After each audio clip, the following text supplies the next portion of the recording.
Anyone know what that is? That's music to my ears. That's another sale on Shopify, the all-in-one commerce platform to start, run, and grow your business. Shopify makes it simple to sell to anyone from anywhere. Whether you're selling shirts or sandals, start selling with Shopify and join the platform simplifying commerce for millions of businesses worldwide. With Shopify, you'll customize your online store to your brand, discover new customers, and build relationships that will keep them coming back. Shopify covers all the sales channels to successfully grow your business, from an in-person POS system to an all-in-one e-commerce platform, even across social media platforms like TikTok, Facebook, and Instagram. And thanks to 24/7 support and free on-demand business courses, Shopify is here to help you succeed every step of the way. It's how every minute new sellers around the world make their first sale with Shopify. And you can do it too. I love how Shopify makes it simple for anyone to sell their products anywhere. Whether they're ebooks or earrings, Shopify simplifies starting and running your own successful business. When you're ready to take your idea to the world, do it with Shopify, the commerce platform powering millions of businesses down the street and around the globe. Now it's your turn to try Shopify for free and start selling anywhere. So sign up for a free trial at shopify.com/C-Suite, all lowercase on C-Suite. Go to shopify.com/C-Suite, all lowercase on C-Suite to start selling online today. Shopify.com/C-Suite.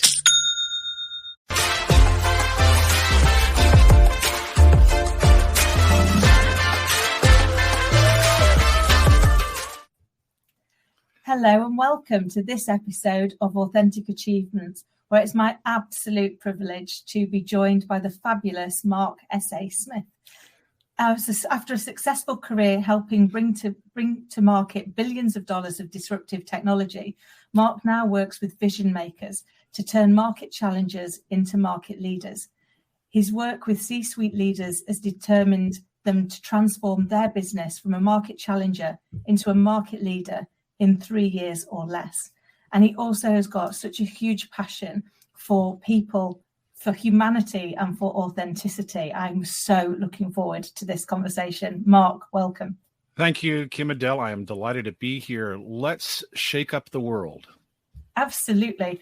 I love that. Was it Gandhi who said, in our own small way, we can shake the world? And I think that's what we're here to do, isn't it? Is to see how we could make things different if we could just connect more with who we are and what we're here to do. So could we start by sharing a little bit with us, please, about your journey so far? Oh, my goodness. It's been a very long journey. I'm into my seventh decade. I'm on this planet and been through so many seasons, so much learning. And it has brought me to the place where I appreciate peace and quiet. I appreciate high quality conversations, and I appreciate perspective. And so, you know, there's lots and lots of seasons we go through, right? We go through our childhood season, our college season, our family raising season, our business season, our wind down the business season, and then wind up our sagedom season. And so while I know that doesn't leave you with a lot of specific details, I don't think the details freaking matter. No, I love that. But what I love is that in each of those seasons, we learn, don't we? We learn more, which is what leads us to our sageism season, because we can only really get there if we learn the lessons on the way. That's exactly right. Stay alive, learn the lessons on the way. That's true. And I think the point here is very clear. We have lessons every day if we choose. And the question is, how do you approach that lesson? Are you going to approach it with joy? Are you going to approach it with trepidation? Are you going to approach it from adventure, a view of adventure? And it really doesn't matter much. That the adventure is guaranteed. Yes. The adventure is going to happen whether we learn from it or not. And one thing that I've learned is if you don't learn the lesson, life repeats it for you. A whole lot louder. And louder yet. Until you finally, it's here. Until either you learn it or you die. It's going to be one or the other. Absolutely. So how have you experienced the value of authenticity on your journey so far? Well, when we all start off, we are absolutely authentic, 100% authentic. When we're born, when we're a young child, we are who we are, and our personality emerges so clearly. I have a new granddaughter, and her personality is starting to emerge. And it's such a beautiful thing to see because her personality is absolutely perfect. And then as we progress, we reach this stage where we feel, we're not getting all the love that we should be getting. And this happens to everybody. I'm not getting the love I need, whether it's because another sibling came along or parents are having problems, or there's a bazillion reasons why. And so we start to search for reasons to increase the amount of love that comes our way. And then we look for things that are going to do so. And in my case, I became smart. When I was a smart little guy, I got a little bit more attention from people. And so my authenticity drifted away into, I need to be the smartest guy in the room. Yeah. And so instead of being the most joyful guy in the room, which was what I was as a child, I had to become the smartest guy in the room. And that put a lot of pressure on me. And it also turned me into a jerk because I was always correcting everybody else because they were wrong and I was right and I knew it and I could prove it. And that authenticity, of course, took me sideways because it kept me from really connecting with other human beings. I could connect with other people who were also smart because they were having the same situation, and us swapping our smartness was what we did. But that was really the beginning. I think all of us have a situation where we lose our authenticity because we take on a mask in an attempt to bring more love into our life. And then the rest of our lifetime is about pulling that mask off and reestablishing who we really are, which is the most joyful guy in the room. It's so true, though, isn't it? I my little girl's 5, and her personality's coming out, and I found myself, even just in the last 5 years, she's the happiest little soul, bless her, and she used to walk along waving at people in the street, chatting to them, and every fibre of me wanted to go, oh, people think she's pretentious. Don't stop her, don't do that. And I was like, she's a little kid and she's just happy to see them. Like, just let her be. Don't start layering on your own concerns with what other people may or may not think of her, because she's perfect as she is. She's just curious and intrigued and happy and wanting to spread joy. But you're right, we move away from that journey, don't we? We go and stop being the person that we started out being, for you being the most joyful person in the room, and we go and wed ourselves to another version of us that we think is going to be more giving of getting love, more acceptable to the world around us. So what is it that you think drives us to be so afraid of being authentically who we are? Well, when we're young, this is a genius maneuver to allow us to navigate a world where if we don't receive love, we will die. And so, when we're young, this is absolutely appropriate, absolutely normal. And unfortunately, we don't know better. This is our defense mechanism. And no matter how good our parents are, this happens. It's just universal. It's what sets up the human experience, quite frankly. And I think that as we grow older, we don't know what authenticity is anymore. And we look around and we find the most popular person, we try to copy them. And as a professional speaker, I'd look around and see the most popular speaker and try to copy them. And of course, none of that ever works. Ever does that work. But I think what we're trying to do is we're trying to imitate success. Yeah. People say, that's an exemplar of good. That person's behavior is good. And so, or desirable or funny or rich or famous. And then when we attempt to imitate them, and I think that's the challenge. And so if we drill down a level down, the issue is, why are we afraid of authenticity? It's because we don't know our own value. And instead, we substitute somebody else's value for our own value. To find your own value is frightening Because what if you drill down and there's nothing there?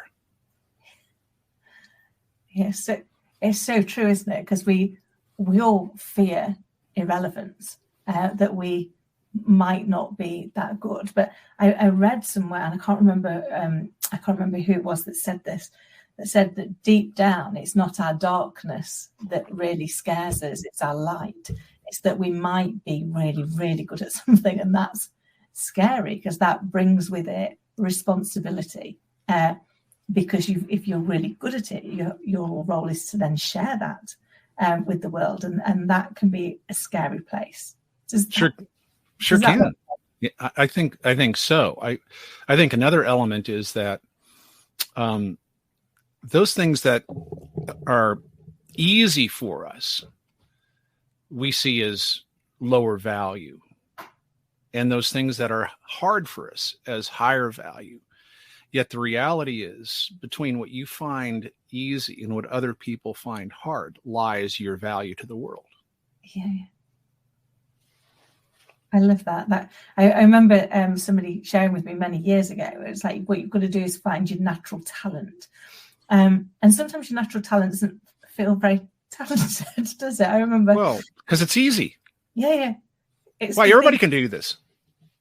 It's the thing that you find that like it just takes no effort until you start to observe other people and how easy or not they find it. And to your point, just because you find it really easy, if they find it really difficult, that's where you can add value. It's where you can help, because you can share with them how you do it, how you go into a space and just open up. Because that way we all grow, don't we? Mm-hmm. Mm-hmm. So, spot on. What do you see as being the path to authenticity? If people are fearful at the moment, they're not being true to themselves, they're not stepping into their light, how do they get started in working out what that is and then moving towards it? Well, ideally, you would disappear for a few months and live your life alone with no influence from anybody else. And from that would emerge your preferences and your desires. Unfortunately, very few people have that opportunity unless they're a monk or a nun. So the alternative is to journal. One of the best ways to help uncover your authenticity is to journal. Journal your thoughts, journal your fears, journal your joys, journal your desires. And from that, you'll be able to look back and find a path with what is working for you, what's not working for you. What are the interactions that bring you joy? What are the interactions that bring you fear? And so from that, and perhaps with some mentoring from somebody who has some psychological training, and they can help you tap into your true wisdom and find that authenticity.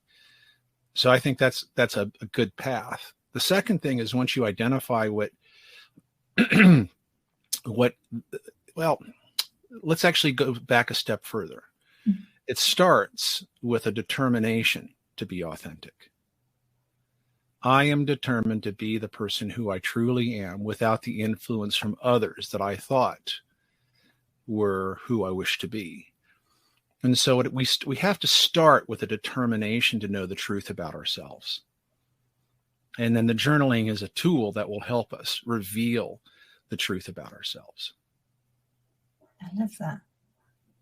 That makes such sense, doesn't it? Because very often we're that busy trying to be something that we're not, that we don't give any real thought or credence to our own thinking, to our own belief system, because we're too busy mimicking others and finding ourselves lacking. I think it was Oscar Wilde that said, "Be yourself, everyone else is taken." Yeah. We spend all of our time desperately trying to fit in and be like other people, don't we? And that journey back to self, that journey back to who am I? Who do I want to be? How do I want to show up in the world? And am I doing that? Can be scary, can't it?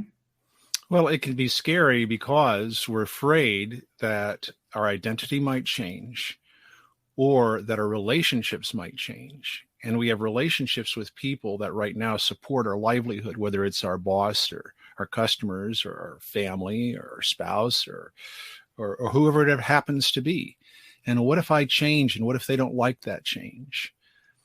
And if that's the case, then what happens? Do I lose my family? Do I lose my job? And of course, all this circles down to I might die. And so I think that some people get held in stasis of their authenticity because they believe that's the mask they have to wear to live, to survive. And that actually goes back to the very beginning. We put that mask on because we felt that was the mask that was required for us to survive. And then we never get to the point where we take off the mask because we feel that that's what's required to survive, realizing the mask that we wore attracted all those people into our lives. Yeah. And so I think it's scary because we have to take our mask off and see what people are going to do around us.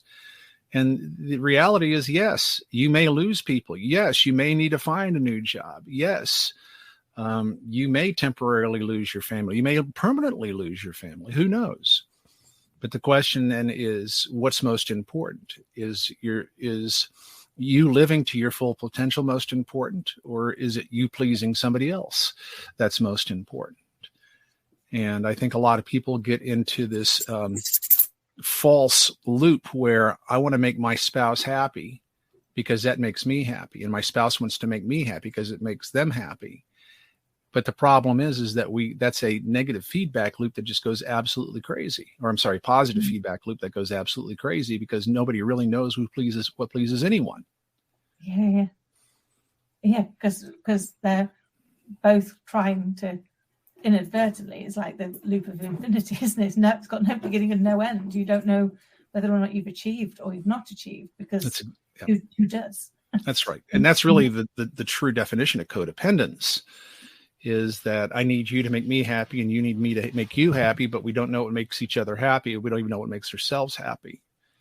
I think one of the things that keeps us locked in inauthentic behavior or identity is that we are influenced by what we think other people think.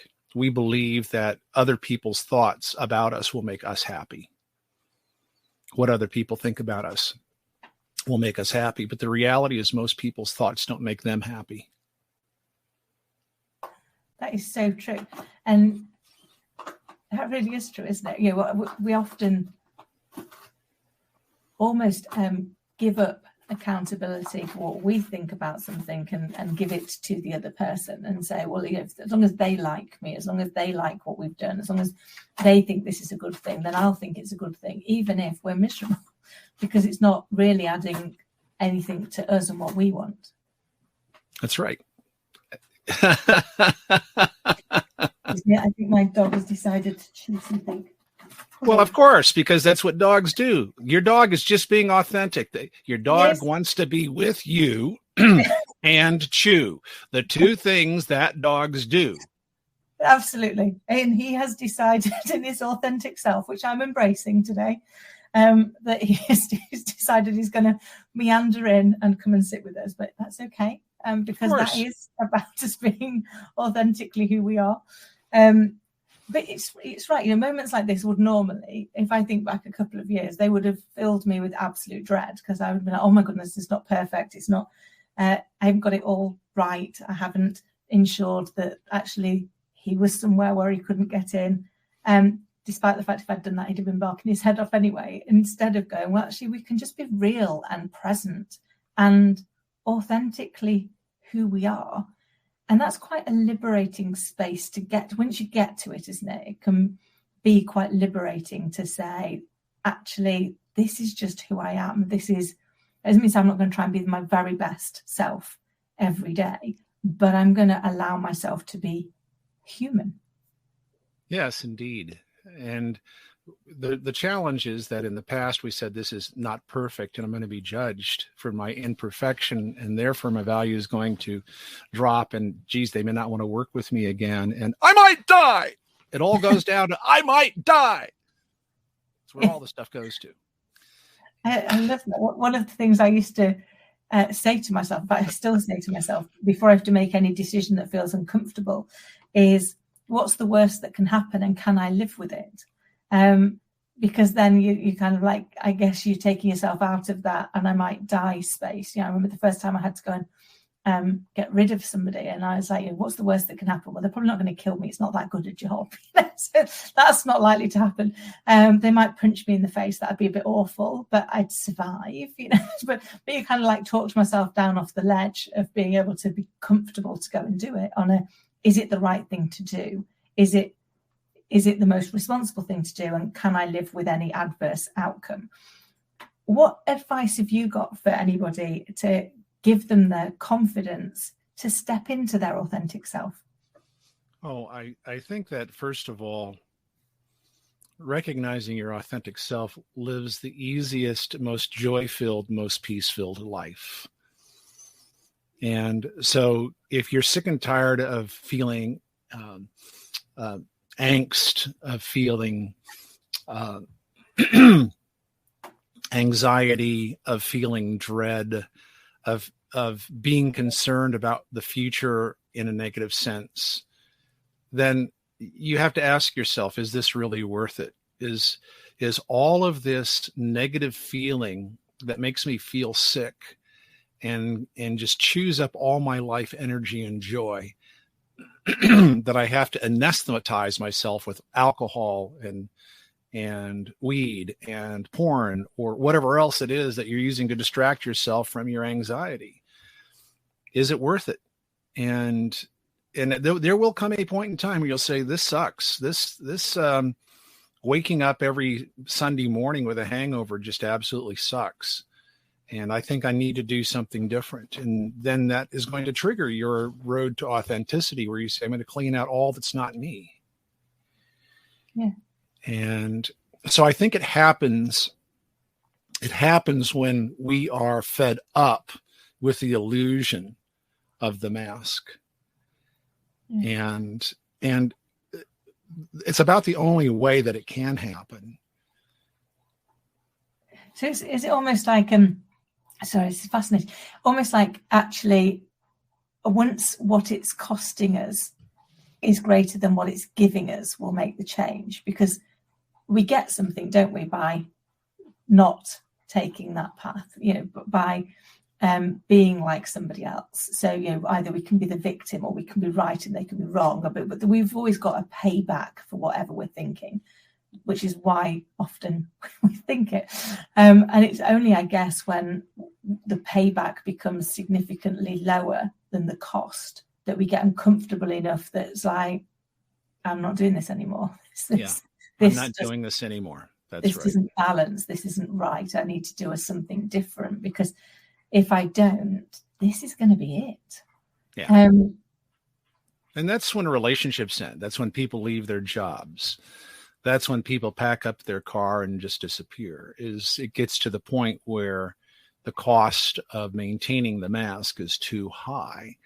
And a lot of times the disconnect is messy because they don't see any other option. Yeah. Because it's one of the things I've learned over the years is that people don't hurt us on purpose. The fact is they're going through their own pain and they probably don't even think about us. They're just dealing with their own pain. And therefore, if you start layering in what it's meant to you, you get sometimes that reaction like, hold on, I was dealing with where I was with my frustration. And once I realized that people weren't hurting me on purpose, it became so much easier to step away from the pain, to say, look, actually, they're dealing with their own pain. The kindest thing I can do right now is not add my pain to it, not make it about me, because it's about them right now, and recognize, therefore, it's not about me, and be able to move in a different space. But it took a lot of years to get to that spot, to recognize that people hadn't got up in the morning and gone, I wonder how to make his life really miserable, because I'm not that important to them. The first thing they'll be doing is, how do I make my life really good? Not how do I make somebody else's really miserable. I think you're right. And there is an exception to the rule. Yeah. What we're seeing in world politics is revenge legislation, where politicians are proposing legislation to punish their opposites for what they perceive as being trespasses. And while I think this is a dangerous path that we are on, revenge legislation, it's just the most ludicrous thing. And hopefully smoother waters are ahead and cooler heads will prevail. But I think that, yes, in general, we're not thinking about how can we injure people, but there are exceptions to that rule, and we have to be very careful of it. And we have to, in some ways, we have to avoid that very carefully. Yeah. No, that is so true. I mean, with every rule, there's an exception, isn't there? But I think in the main, I've found in life that people's intentions are honourable. Their impact might not be, but they were trying to do a good thing. They were trying to achieve something, even if they are way off the mark with what actually happened. And if we can seek to be passionately curious instead of seeking to judge, then we open up the opportunity to help both people to succeed, don't we? Yeah, indeed. Yes. And curiosity is it's the antidote to judgment. And of course, judgment, both personally, I'm not perfect. That's a judgment. Yeah. And as well as with our relationships, why do you do that? Why do you choose that? Why do you take that particular approach? I'm curious because I'm obviously missing some thought process that you're involving to take that particular action. From where I'm standing, it's strange. So help me understand. And so curiosity really is the antidote to feeling, to grievances. Yeah, I love that. And I find as well being curious with myself. So as well as going, talk to me about that. Why do you think that? What are you seeing that I'm not seeing as to why you've come up with that? So seeking to be curious, but also with myself, why am I saying that? Why am I thinking that? What is it that's causing me to take this action? Has really helped me get more grounded with kind of what's going on. Because I think before I was a little bit on autopilot. I think it, therefore it is, as opposed to being curious about, well, why do I think it?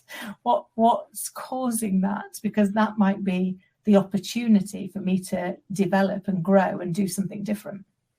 Well, I think a lot of our habits are installed by imitating others. It starts at childhood. Whereas, we imitate how our parents eat. And, your child will learn how to eat with a knife in her right hand and a fork in her left hand. And an American child will learn how to eat with a fork in their right hand and not use a knife except to cut something. And that's pure imitation. Yeah. Yeah, I'd not thought that, but it's so true, isn't it? Because we look at these things. I mean, my little girl, bless her, poor soul, is like a little mini me. I mean, I hear it myself in the statements that she makes and in the decisioning that she does. But that's all learned behaviour because we're looking for it, aren't we? We're looking to see how you do something so that we can grow and develop the same way. And sometimes that can be the most massive eye-opener. Here I come back with a particular sentence, or she's got this stare, which I know is mine, which is I don't have to say anything. The look is going to be enough that you know to stop what you're doing right now and take a different choice. And I spot it back in her, and I'm like, you're fine. And like that's like, but I realise that's mine. I have shown her that a good way to stop behaviour that you're not appreciating is not to say a word, but to just look, like give the look, and that will be enough for you to take pause. But it's interesting seeing yourself played back through your child, isn't it? Because you see yourself magnified because they're play acting to it, so they ham it up a little bit more, don't they? So it's like you on steroids, and you're like, oh, that's some behaviour I possibly need to modify. So not a good one. Yes, indeed. Children turned me from a jerk into somebody who's lovable. I raised 5 with my wife, and my children are probably my greatest achievement, because they each with different personalities have achieved adulthood where they are each successful in their own unique way, and they each are living their life their own unique way. And for me, that's an absolute joy. That's amazing. That's all we want for our kids, isn't it? That they live their life their way, and hopefully doing so in a way that is kind to themselves and kind to others. Because I think sometimes that's the part that gets missed, is that you need to be kind to yourself as much as to be kind to others. And when we think about that from a what's the right action to take here? Is it kind to me? Is it kind to everybody else? What's the best route through? Then I guess we find our way back to our authentic path. I think we find our way back to our goodness. Yeah. And and hopefully that is a part of your authentic self, is that goodness and kindness. And I think your observation is spot on, which is the best thing we can do is raise kind children. Yeah. That is the best thing we can do, because the world requires kindness to operate. Yeah, it does. And kindness is free. We should spread that stuff everywhere. But I think we've got to have it front of mind first. What's the kindest thing that I can do right now for all concerned? And I was really bad for many years at including myself in that equation. So I would do what is kind for everybody else here. And actually, you have to put yourself back in that equation, don't you, for it to be sustainable? Indeed, it does. If we can't we can't get sick enough to help other people heal. We can't be poor enough to help other people succeed. That just doesn't work that way. We have to operate from an abundance of what we're trying to bring to others or illustrate to others. And yet I think the martyrdom that you're explaining here was modeled to us when we were young by somebody in our life. It could have been a grandmother or an aunt or an uncle or father or mother. It doesn't really matter, but that martyrdom is modeled.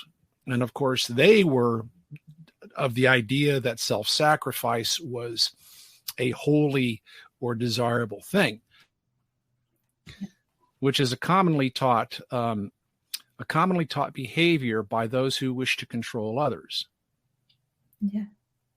Martyrdom does not benefit the martyr.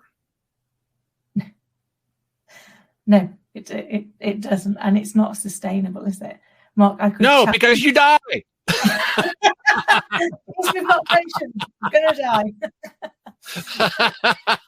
It's true, isn't it, that the only things that are guaranteed in life is that we'll be born and that we'll die, and the bit in between is like anybody's. To kind of move through. I think all we can do is kind of own each moment and try and leave it better than we found it and become the best version of ourselves. Yeah, either that or rape and pillage and just have one hell of a party. But that's probably not sustainable. Would find its route to a natural end. Mark, you are an absolute joy. I could chat to you all day. But on our last question for today's podcast, and I would love if you would come back on and do another, because I think we've only scratched the surface. But the last one for today is, if you could go back and give your younger self some advice, what would it be? It would be, young man, right now you think you're right, but you're not, because you don't have sufficient perspective. You need more perspective before you decide what is right. I love that.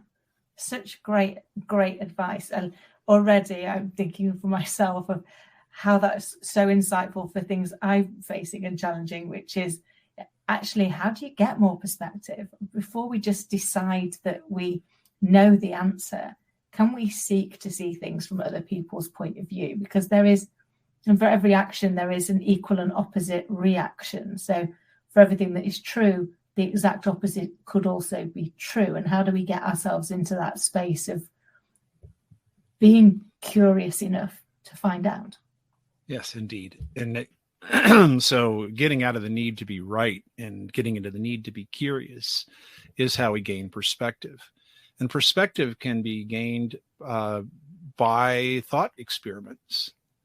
What if I did take this standpoint? What might it be? And then there's a whole experience you can play out in your mind of exploring that perspective, or having conversations with people you disagree with, or having or reading things that you don't normally read, and understanding a different perspective. And yes, you might believe that their perspective is insane, and it just might be.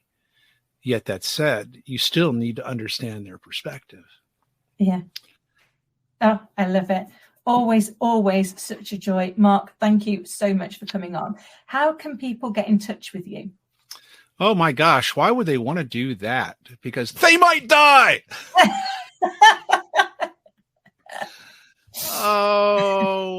Probably the best way to get a hold of me is through LinkedIn. Mark's on LinkedIn.com, MARKS on LinkedIn.com will take you directly to my profile, or you can search for Mark S.A. Smith. If you don't use the S.A., you will never find me.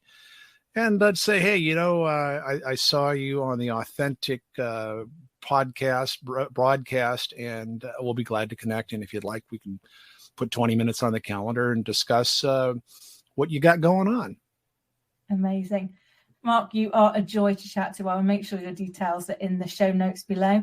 And I hope that you will come back on again. And share gladly. I'm always willing to share thoughts and perspectives with you, Kim. Adele. Oh, I love it. Until next time, take care.